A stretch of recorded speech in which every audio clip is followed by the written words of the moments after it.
السلام عليك يا أبا عبد الله. السلام عليك يا ابن رسول الله.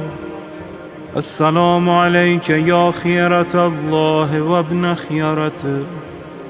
السلام عليك يا ابن أمير المؤمنين وابن سيد الوصيين. السلام عليك يا ابن فاطمة سيدة نساء العالمين. السلام عليك يا ثار الله وابن ثاره والوتر الموتور. السلام عليك وعلى الأرواح التي حلت بفنائك. عليكم مني جميعا سلام الله أبدا ما بقيت وبقي الليل